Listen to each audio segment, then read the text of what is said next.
because for the most part, I agree with most of what AJ said. I don't agree about the way he does it at times or has done it at times, but I agree with the messaging, but I just think they're tired of it. Let's get these super chats done, and then we'll dive into it a little bit. Sean, what's up, buddy? Appreciate it, man. He says, to get you hot on the field, can he move to safety? I assume you are being sarcastic there, my friend. I hope he's being sarcastic. Yeah. But yeah, that's one of the things we haven't talked about. Jihad barely played. Yeah. Oh, did he? What was the snap count? Let me look. 11, I believe.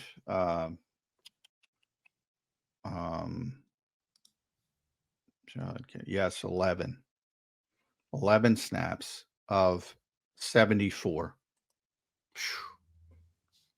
So he's benched, basically. He's benched. You know what's interesting too is but I don't think Nakobe played that well, so maybe it shifts a little bit again. Speaking of Nakobe, though, you know what Vic is like is doing now, and I think he likes doing this with Jalix Hunt. You've talked about how Jalix looks better and is coming along. You know, when on that Nakobe Dean blitz where they got the sack on third down in the first half, he dropped Jalix Hunt right into coverage there. It's still only rushed 4, but he brought Nakobe. Nakobe just got there so quick and bulldozed somebody and got the sack. But I think Vic is going to like doing that because Jalix obviously has that ability to drop into coverage better than probably most of the other edge rushers. That was, it's funny you bring that up. I do think he's better than most. Yeah. I asked Vic that a couple weeks ago. Now, this is before Jalix kind of started playing better. And I asked him that exact question. I said, does his history, as a safety, make him better, make him more comfortable dropping in coverage? And Vic gave me one of those classic Vic answers because he doesn't bullshit. He said, "You'd think so, but not really." But that was before. He's improved, and I think that's just experience. And he's getting better. He's a very raw player coming in. He's getting better and better. You can see it in basically, live action. You can see him getting better from game to game, play to play. And I think that's just experience. But early on, he didn't think that. But to me, I think when you get more used to it, that history will serve him well, and he will become more comfortable. But boy, all those guys look like fish out of water when they're dropping into coverage. No doubt. Not my favorite part of the defense, but yeah, you're just trying to fool the quarterback. Yeah, right.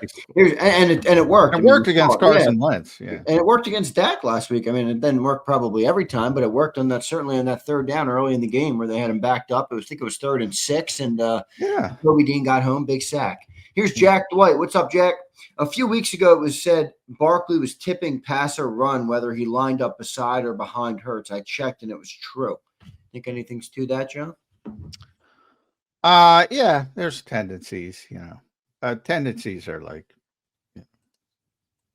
Nick will tell you good teams have tendencies, and he's right from the standpoint of good teams do things well, and they do that because they do it well. They do it a lot, and that creates tendencies. And the best example of that I always bring up is the Jimmy Johnson Cowboys. Everybody knew what they were doing. Nobody could stop it. Is that how you feel about the inside zone? Like, there's so many people who are like, why do we run the same running play every single time? Inside zone, inside zone, inside zone. It's not working. Do something different. Do outside zone. Do something different. Do you feel similarly about that play? Well, I mean, that's just a modern game. I mean, everybody runs a ton of inside zone for the most part. Yeah, because everybody's in shotgun all the time. I mean, that's how they run the ball, inside zone. I mean, or outside zone. But the Eagles, pin and pull was big for the Eagles last year, and it hasn't been as good. So, I mean, there's not a million different runs. The Cowboys had 3 with them at Smith. But, Jimmy's probably downplaying it a little bit. They obviously had more they could go to, but for the most part, they leaned on 3. So, I mean, fooling people is if you're good, you don't have to fool people. If you're bad, you got to fool people. You don't want to be bad. Yeah. Not to say you can't be a little bit more creative in spots. And I know everybody and they're going to see Ben Johnson. Ben's probably going to do some shit, and people are going to get all excited seeing it. Kyle Shanahan last night with all a little bit on the Bears team. I'm not going to tell you they're great, but I think you're a little sleeping on the Bears, man. Ben's got them playing good. Not at all. I gave you who they've been playing. It's not their fault. I mean, you just knock down the pin in front of you. That's what good teams do. But you also got to be realistic about it. Like if they think they're, but like the Eagles have beat the Rams, the Chiefs, the Bucks, all these teams, and like everybody tells me we got no problems because we beat good teams and lost to the Giants. And well, I don't think that's true. The same thing there. It's like they beat all bad teams. That doesn't mean I think they're not a good team. Well, it's not even beating bad teams; it's beating bad quarterbacks. And when you get a run of playing bad quarterbacks like they've gotten, you're going to look better than you are. You just are. They barely beat Mason Rudolph at home, barely, and they gave up a significant amount of points. I mean, yeah. They're still the third best team in that division. And to me, they're not close to the Packers or the Lions. Yeah, they're just a sneaky team, John. And with an offense that doesn't work, they have 5 comeback wins this year, which again is I know what you'll probably say to that. That shows you that they're not that good. Yeah, which I agree with. But the best quarterback they faced in the last 6 games was Joe Flacco. Yeah, John. God bless Joe. I hear you. I just watched an offense that's didn't score a point for 41 and a half minutes a game. I mean, my only point is the Bears could sneakily come back and win this game. I think we're the better team. I think we're gonna get ahead. I don't think they're on our level. But that's why I don't like you take, because I think in a lot of ways Quinnen Williams wrecked that game. All right, who's their Quinnen Williams? Montez Sweat? Is he going to wreck the game against Jordan Mailata? He might get loose a couple times. He's not going to wreck the game. Who's their Quinnen Williams that's going to wreck the game? Who's their George Pickens that's going to wreck the game offensively? They don't have one. Yeah, they don't have one. But they got a lot of weapons, and with the injured secondary. Well, the answer. They got the 2 running back set. They got like 4 freaking wide receivers that they've been drafting every year. The answer is actually Caleb Williams. Now Caleb can pull some horseshoe out of his ass and beat you because he's so gifted. But, I feel comfortable that Vic is going to, and you might see more Jahad Campbell because he might have to have that athleticism on the field as a spy. Although it might most likely be Zach Bond. Yeah. Now what did you say on the post game? You said 2 touchdown win.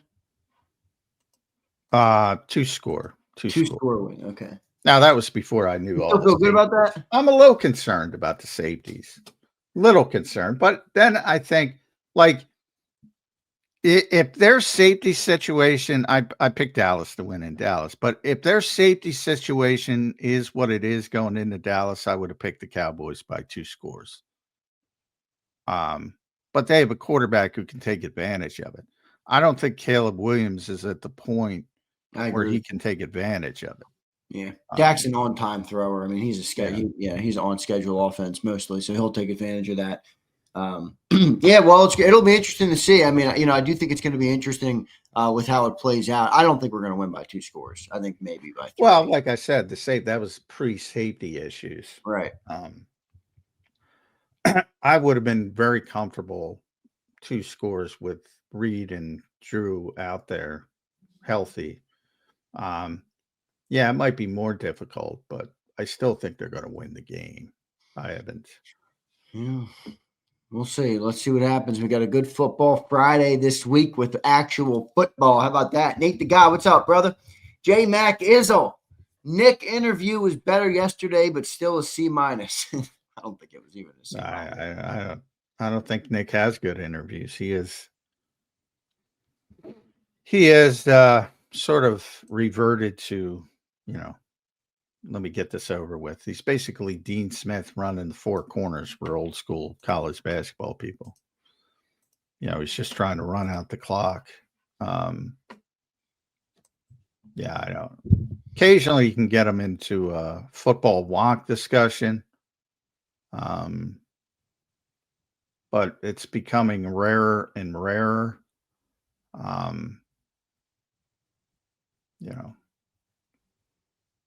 I think you get more out of Vic and Kevin than you get out of Nick these days.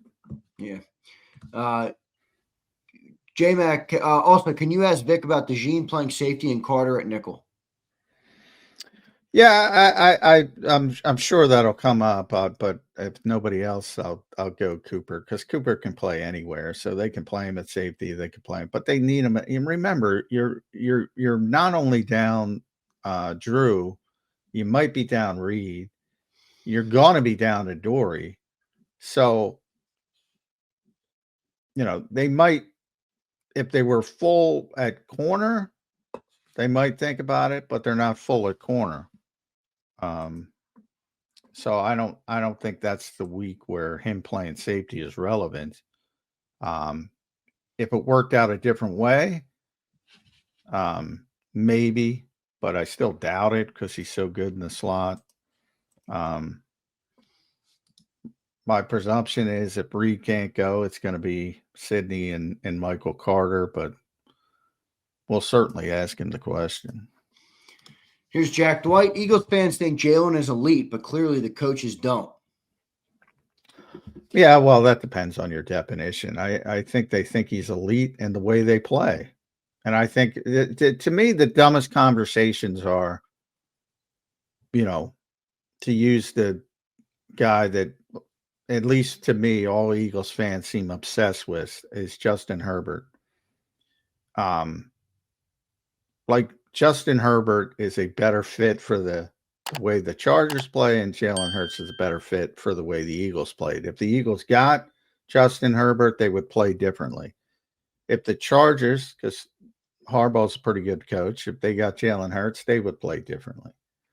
To me, it's just silly conversations. But they think he's elite. They think he's elite in the style that they play. They don't think he's elite if you want him to throw for 350 yards every week. But that is not relevant because, he's not a high volume passer, so they take advantage of his strengths. He needs a lot around him. Is that fair to say? What's that? Jalen needs a lot around him to be super successful.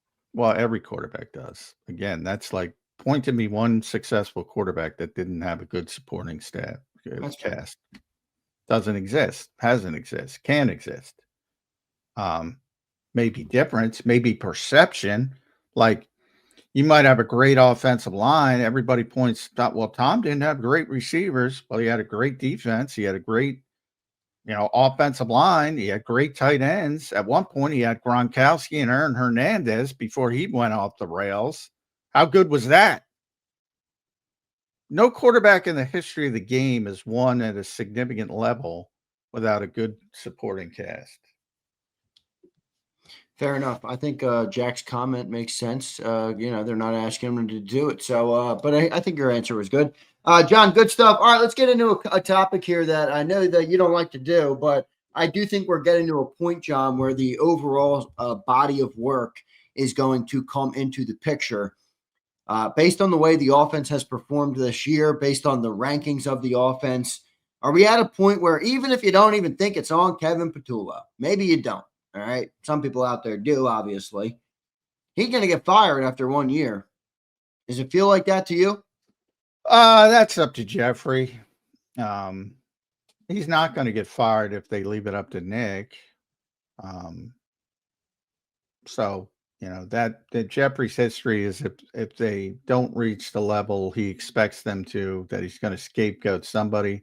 I personally think that the scapegoat this year will be AJ before. But again, that's all dependent on what Jeffrey wants. Simple. Why do you think 15. it's going to be AJ? Just because of all the drama this year and stuff? I just think they're tired of the drama. And by the way, it's not fair. I'm not saying it's fair. Because for the most part, I agree with most of what AJ said. I don't agree about the way he does it at times or has done it at times, but I agree with the messaging. But I just think they're tired of it. So they're gonna get rid of the messenger instead of trying to fix the problem. Well, they're trying to fix the problem. You heard John telling us we are literally grouped with teams like the Jets and the Titans when it comes to offensive success. We suck on offense. Well, yes, volume wise, all their numbers are bad because of the style they play. Large part of the Well, they style. can't run the ball either. Remember, they weren't that great last year, but they had the run. They don't have the running game. The running game and their name. But by the way, their passing numbers were bottom 5 everything last year. Yeah, right. But they had the crutch. I mean, they had the running game crutch. And clearly that's the issue. And clearly that's the issue. The assumption they're not trying to fix things is ludicrous to me. It really is. They're trying to fix things every week. Now, the fact that they aren't successful or haven't been successful. The interesting part about this team, and it's weird, they're incredibly efficient when they get in the red zone. They're incredibly efficient when they get moving and they get that first down or 2 first downs. Then it's almost a fait accompli. They're going to score. And then they're atrociously unproductive. Like you rarely see that where it's such a high efficiency and then drops down to such a low efficiency. And the consistency part of it last week, the penalties played a big part. The run game, as you just talked about, has been non-existent and doesn't seem to be getting better. But the idea they're not trying to fix it, that's all they do is try to fix it. What does that mean for them? Because they don't want to change their philosophy clearly, and they're not going. It's week 13 now. You can't at this stage. I think people, to be blunt, I think people asking them to change their philosophy at this point of the NFL calendar is clearly not understanding what NFL football is. I mean, that's disaster level. That's 2-9 level. You don't do that when you're 8-3. Yeah. In fact, that was Nick Sirianni's biggest mistake, and he knows it now. Moving from Sean Desai, not that Sean was doing a good job, moving from Sean Desai to Matt Patricia was an abject disaster. And Matt Patricia is a good football coach. But you can't change defensive philosophies that late in the season, even more so with offense. You can't. That's an off-season issue. And maybe they should. And those are relevant conversations to have in the off-season. Going into Black Friday football, that anybody can talk about whatever they want. They can have an opinion. They can do whatever they want. That's not even possible at the NFL level to wake up one day. By the way, when you're 8-3, you're not 2-9, but it's not even possible if you wanted to do it. I mean, I would argue strongly you don't have enough prep time with the players throughout the off season to do some of the things they used to do. And you want them to change philosophies in, game number 12? Yes, they're not going to do that, John. They're not going to do that. Well, why would it? What do you think the fix is? I mean, you said they're trying to work on it. And look, I honestly think this is just a tough conversation because when your offensive line is banged up and not as good, it's not all that easy. And if the passing game isn't the problem because it's similar to what it was last year, which I agree, maybe even a little bit better than last year, how do you fix the running game at this point? Simply just hope it executes better? Well, there were positive signs, I think, with Landon before last week, and then you saw some of the athletic limitations. I personally, I would not be playing Cam Jurgens. I would, but now that you've pulled that lever, it's like you're not going to bench him. I'm not advocating bench him, but I just don't think he's healthy. There's nothing you can do with Lane until he comes back. I mean, Fred's Fred. Those people that thought, we'll be fine with, no, you won't. So you just have to persevere. They're starting to understand how the other half lives now that injuries have started to creep up. We talked about the great history of injuries and which had contributed to the Super Bowl victory. And that for the first 10 games this year, for the most part, clean. A couple guys injured for a couple games, and now all of a sudden Lane Johnson's not there, and now you lose your safety, and now you're going to lose two safeties in the short term. You're going to lose a starting cornerback. This is how Detroit lives. You either persevere or you don't. It's probably going to be ugly to get to the finish line in games. And that's what they'll lean. I guarantee you, and that I asked John that question, they'll be like, well, if we live up to our standard of ball security, we would have won that football game. And they're probably right. So that's sort of what they're going to lean on internally and try to fix the issues. Now, you can't run Saquon Barkley 10 times for 22 yards. You've got to get to at least an acceptable level. And I'm not talking about 200-yard games or 70-yard runs. I'm talking about 20 for 80, an acceptable level. Yeah. 4 yards a carry. I mean, that's it. Consistently, too. I mean, 10 for 22, I still can't get over that number when you have a 21-point lead. But again, a lot of that was Quinnen Williams wrecking the game on second watch. I mean, he was always in the backfield. And even on the plays that Saquon got positive yards, he had to move around Quinnen Williams to get there. Yeah, he had a big game. And like I said, sometimes you have to tip your cap to the other team. I know He's people. A game record, John. I said that when they traded for him. I knew that was a good trade. That guy can play. Well, everybody knows he can play, but I mean, he's stuck in with the Jets, but he's an all-pro player. Now, when we talk about game wreckers, that doesn't mean they wreck every game, but there's the potential there. And he was in the backfield all afternoon. You don't have to worry about that this week. They don't have a Osa had a good game too. Yeah, they all had a good game, but to me, it's similar to like you saw Jalen Phillips, in the first two games, and everything sort of fit together. Well, that's what happened with the Cowboys. Everything kind of fit together. Doesn't mean it's going to be that good every week. Other teams will look at that tape and say, "Hey, we better prepare for the 5-man front." Like, to me, that's egregious. By the way, what's Jeff Stoutland doing? Yeah, he needs to be under the microscope a little more. Do you think they've underinvested there because they bought into the lure of Jeff Stoutland a little too much? No, I mean, look at what Lane is Lane, Jordan's Jordan, Cam, Landon. I'm talking about the reserve guys. Wow.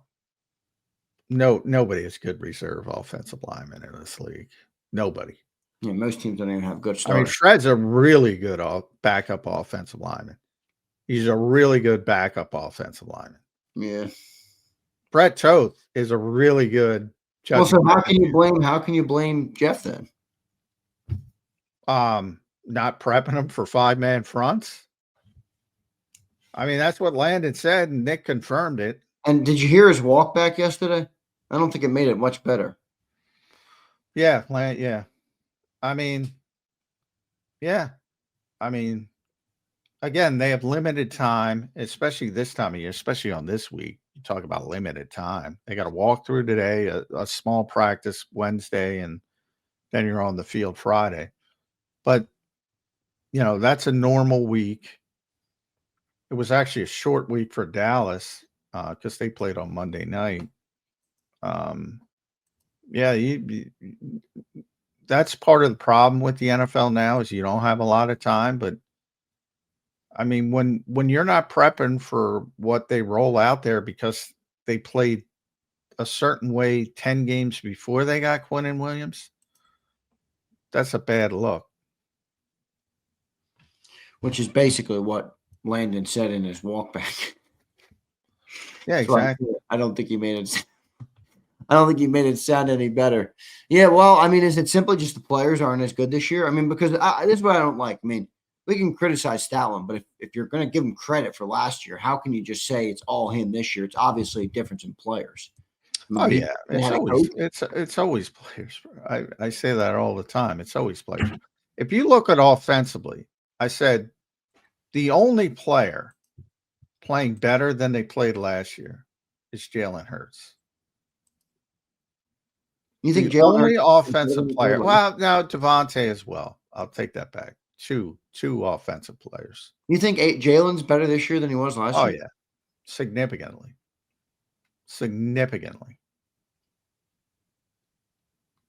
Every other player, Devontae as well. I mean, how much responsibility should the quarterback be taken for an offense that's ranked at the bottom of the league? Well, he's part of it, but I'm saying individually for what he's being asked to do, he's better. And again, the passing part of it, he's been better. Pretty significantly better. Everybody else, and guys are still playing at a high level. Jordan's still playing at a high level. Jordan Mailata, but PFF had him as the best football player, and regardless of position last year, he's not playing at that level. Lane was playing at a high level before he got hurt, but not playing at his typical level. AJ individually, if you look at it compared to other receivers, but not to his typical level. Saquon's off, he's fell off the table. Grant Calcaterra, all right, I'm going to pull up and see if I'm wrong. I'm going to pull up the PFF stuff now. All right, offensively, Jalen Hurts, 7 of 40 quarterbacks, way ahead of where he was last year, way ahead. Middle of the road last year, 16-17 in the regular season, 7 this year. AJ, 26 of 124. Now, usually he's top 5. So for him, that's a significant drop-off. Devontae, 20 of 124, which is really good. He's playing better. Saquon, 48 of 59. Disaster. Grant Calcaterra, 73 of 73. Dead last. That tight end. Dallas Goedert, 31 of 73, way down. Cam Jurgens, 30 of 38, a disaster. Tyler Steen is the other one, 18 of 81. That's pretty good. Landon's 27 of 81. Again, still good, but way down from what it typically is. Jordan's 8 of 80. Very good, down from what it typically is. Lane's 16 of 80. Very good, down from what it typically is. Almost the whole offense is down. Tyler didn't play last year, so you can throw him out. Well, he played when Mekhi was hurt. Let's get this scheme, whether you think it's successful or not, which the evidence would point to them being successful.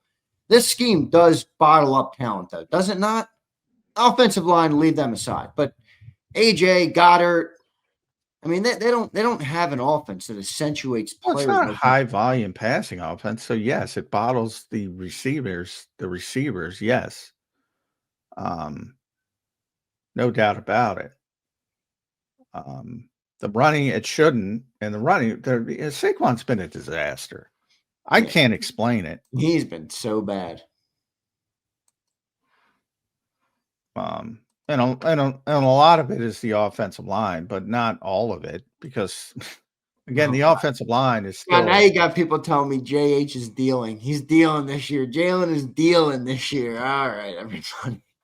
No, he's not. They don't play that way. But he's improved individually. This is why you gotta over-explain. Wow. Well, I said so.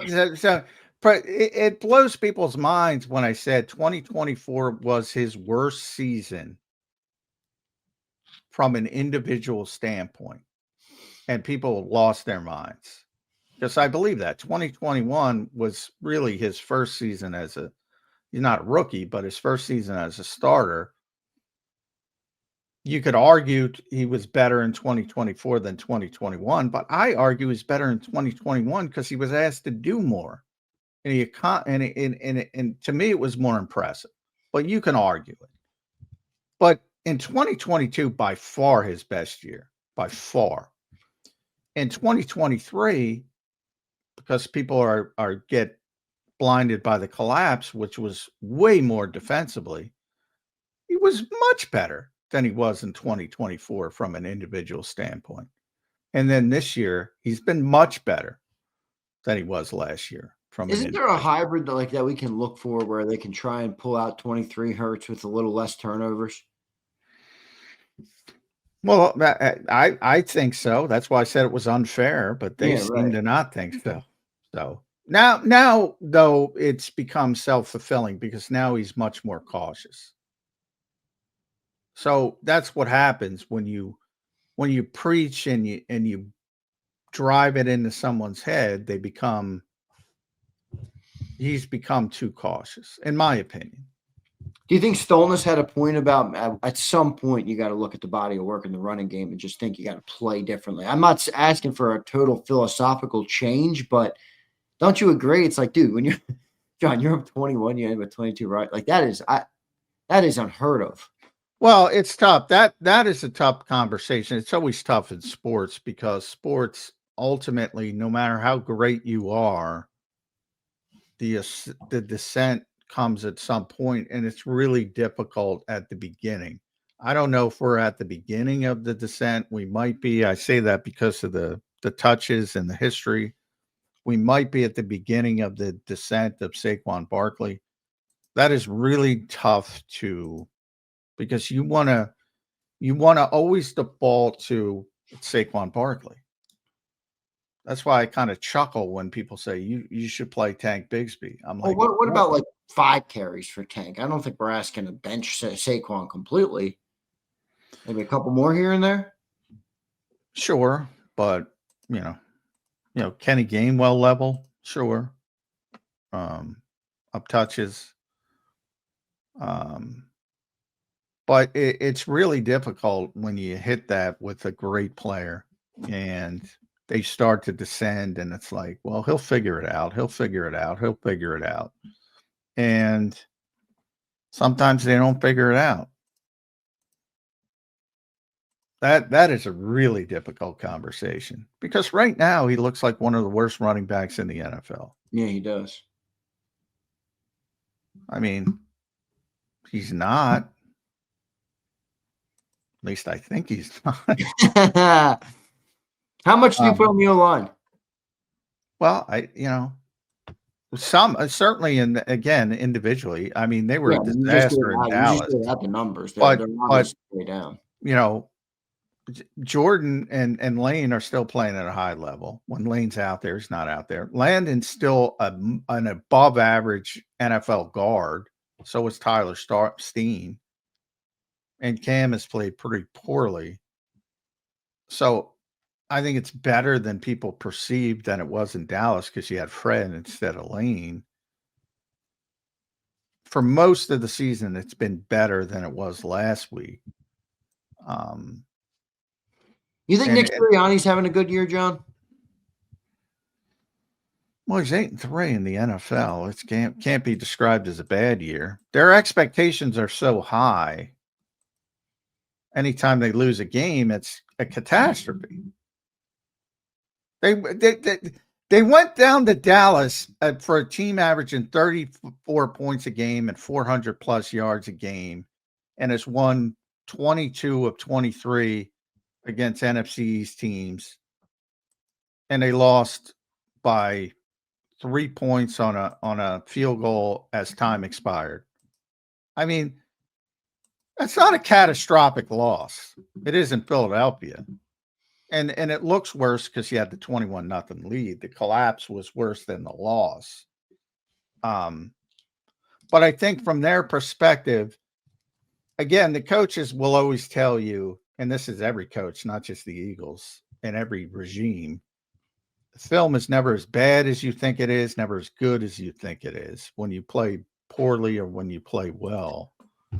And I think that's the case when you look at that game from the Eagles' perspective. And that's why I bring up, look, I get it. You know,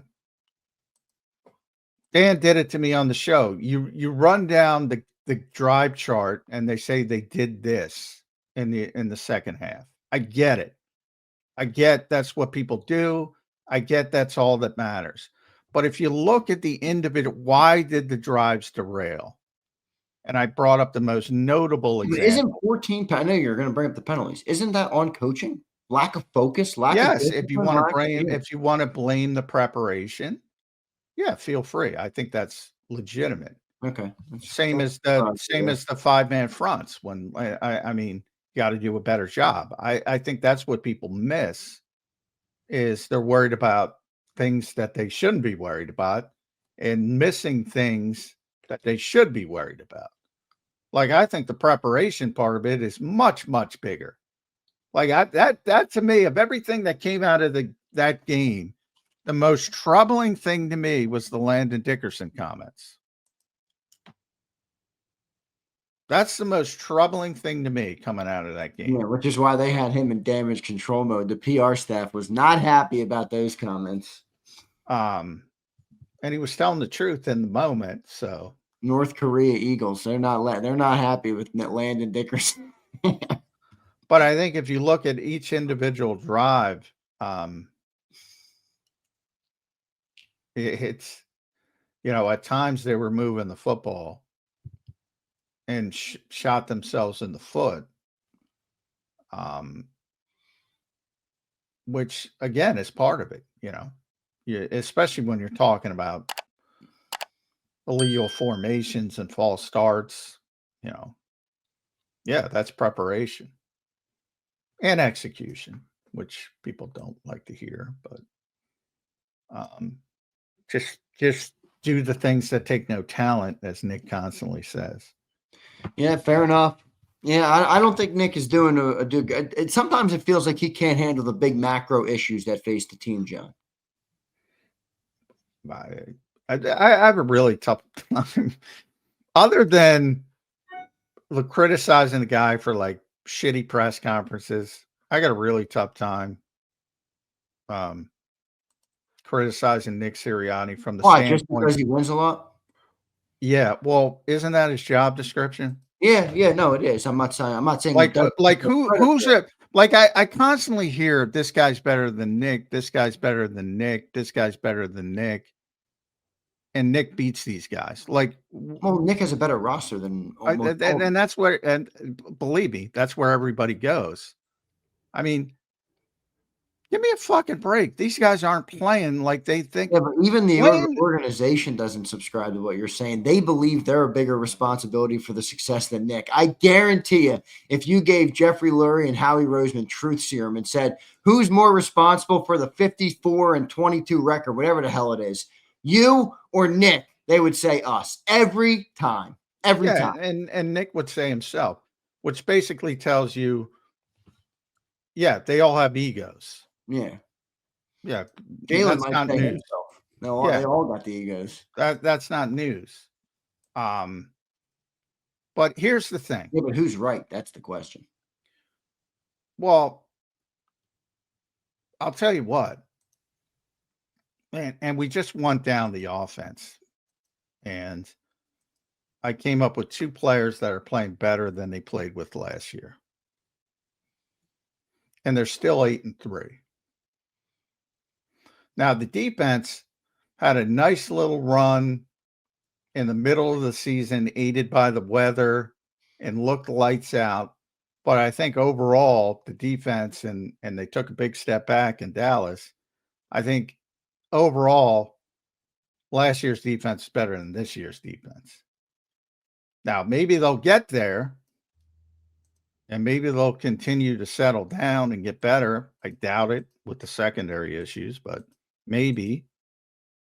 And there's more optimism on the defense because I think you have more ascending players on the defense with younger players like, Cooper and Quignon, and most notably, and Jalix is showing some signs, and Jihad and yada, yada, yada. They have more ascending players, but the defense last year was better. And they're still 8-3.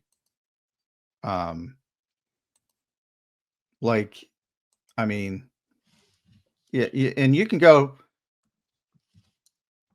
to Andy Reid, you can go to Bill Belichick, and I use them because they're obviously the two best coaches of this generation.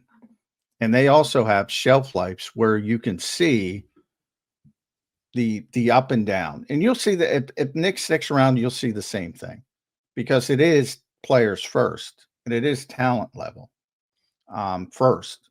And if you don't have players, you're going to have shitty years. And it happens to everybody if they're lucky enough to coach that long. But it's similar to Jalen Hurts when we talk about the winning with Jalen Hurts. And some people want to say, well, he's not a high volume thrower, but he wins and yada, yada, yada. And wins are not a quarterback stat, which I generally subscribe to. But I also say until the outlier. Like when you win so much, it means something. And when you lose so much, it means something.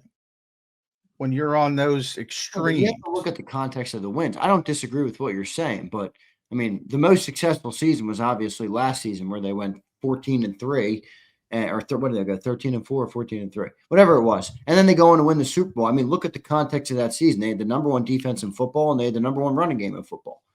I mean, if you want to give Jalen Hurts all the credit for that, by all means, I'm sure plenty of people here will do it.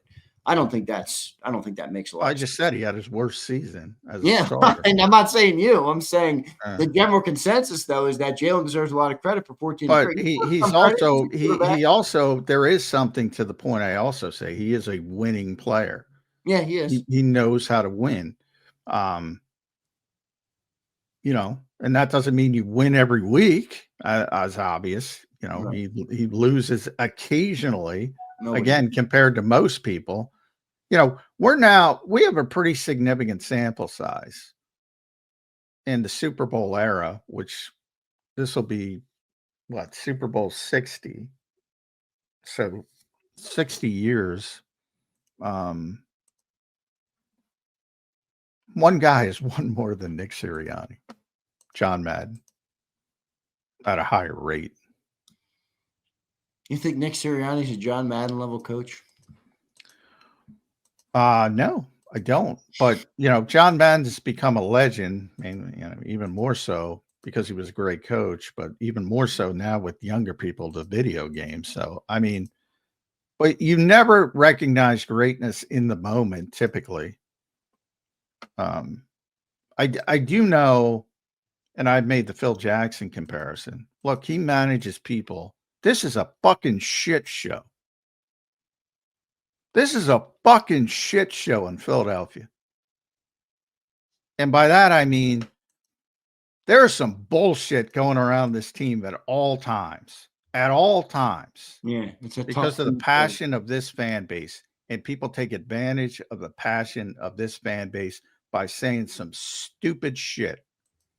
To the point, do you think in most NFL seasons, you're in most NFL cities, when you're 8-3, they're talking about firing coordinators?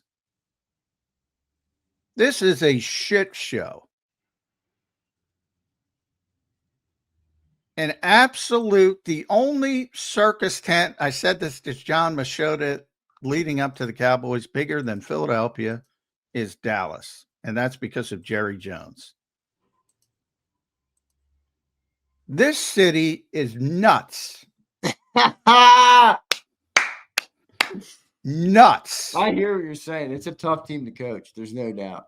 There's no doubt about it. And if you think some Tom, Dick, and Harry is going to come in and handle this situation, good freaking luck.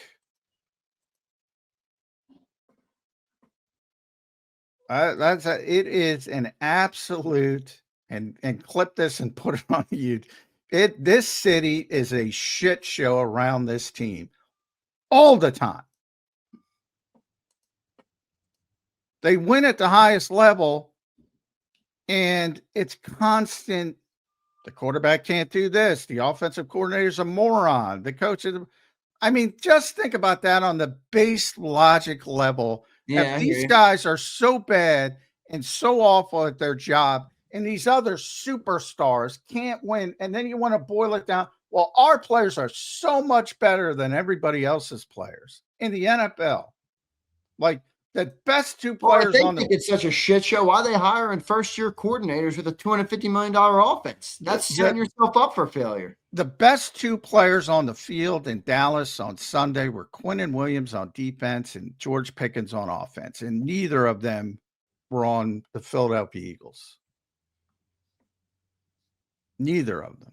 I think this is true too. Gary says the shit show stems from trying to over-control narratives. I agree 100%. They're in love with controlling every narrative. I don't know. They don't try to control me.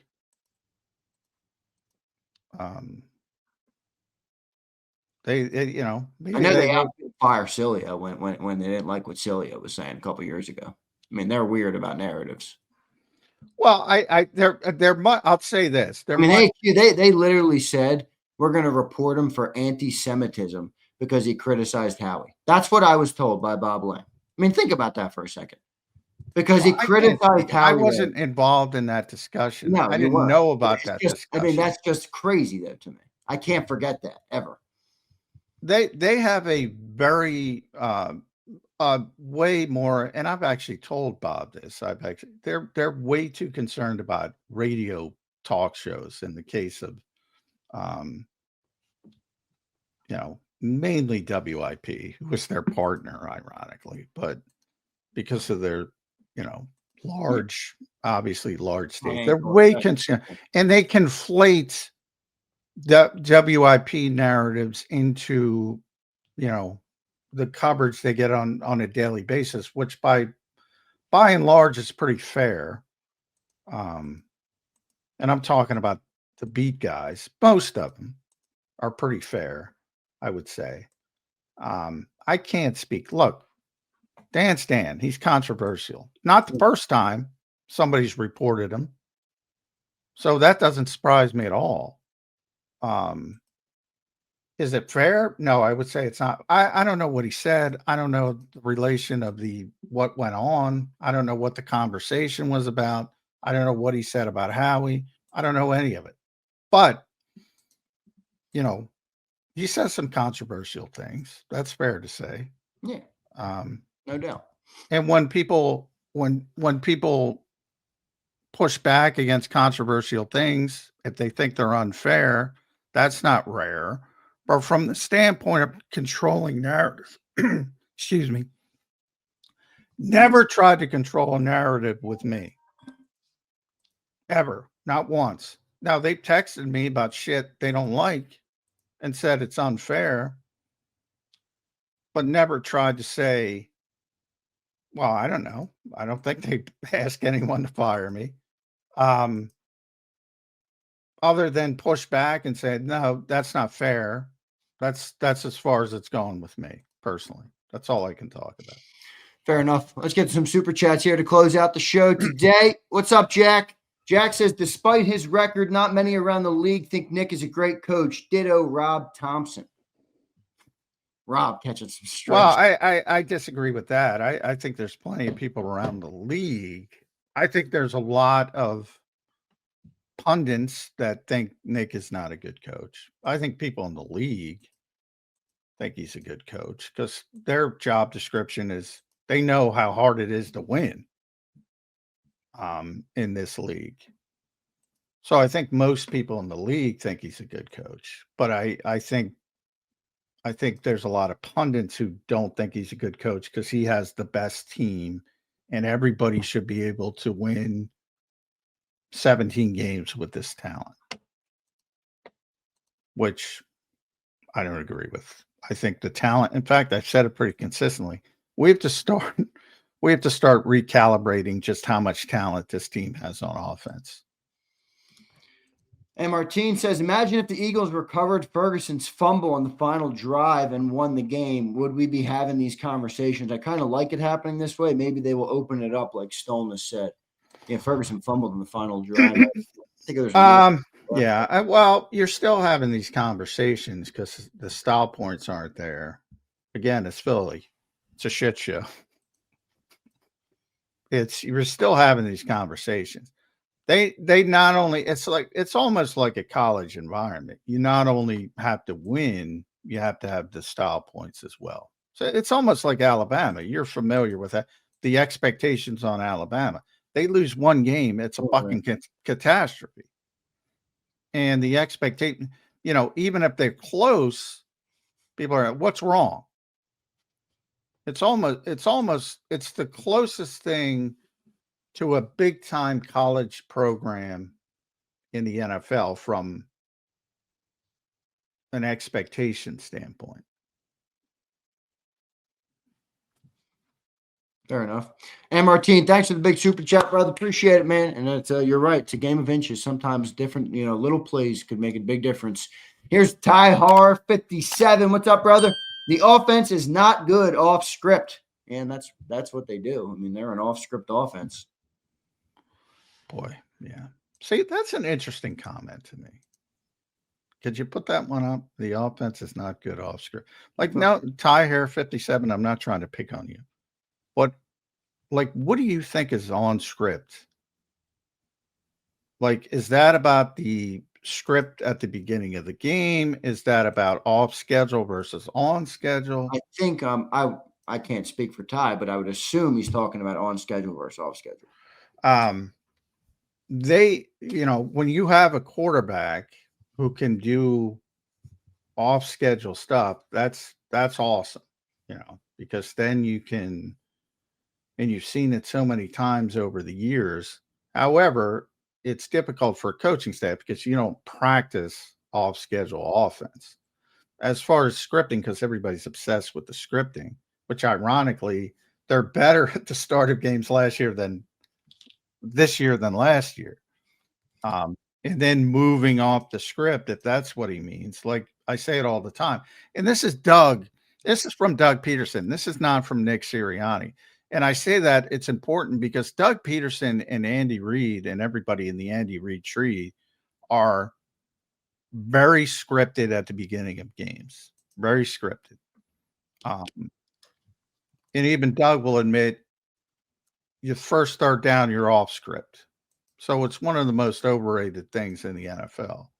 The only way you stay on script is if you're first down successful, second down, you never get the third down. Then you run your first 15 plays or whatever it is. The Eagles, because of the current Eagles, because of their veteran ability on offense, and they have so many guys who've been there for a long time, think they can toggle pretty quickly from their starters, as they call them. They call them starter plays. So it depends on what he's saying, but I always find that to be an interesting conversation because it's, again, you don't know which plays are starters and which plays aren't starters, and you can't know. I'm not picking on anybody, but you can know. Just know when you hit that third down, you're off script. Yeah, I feel like he meant off schedule, but I mean, I don't know. I can't speak for him. I mean, I think he's talking about the ball coming out on time, which you say a lot. Yeah, the ball definitely. Jalen has become hyper cautious, and I think they've beaten that into him, to be honest. Yeah, which I don't think is a good thing. No, me neither. All right, John, what's the agenda for the day for the Birds?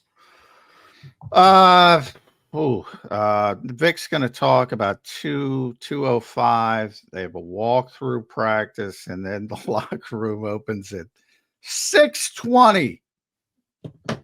And we'll start the sideshow for the week. We'll pitch the circus tent and we'll get it going for the week. No, good. 6:20. Holy mackerel, my friend. John, good show, my friend. Thanksgiving week, so we will be off on Thursday. No shows Thursday. I might do a stream for everybody, just a Thanksgiving Thursday stream for everybody. But no show, Birds 365 on Thursday. And then we'll be back Friday with the big game on Football Friday in Philly, Black Friday, 3 p.m. We will see how that goes. Johnny Mac, great show today, my friend. We'll talk to you tomorrow, my friend. All right. Thanks all.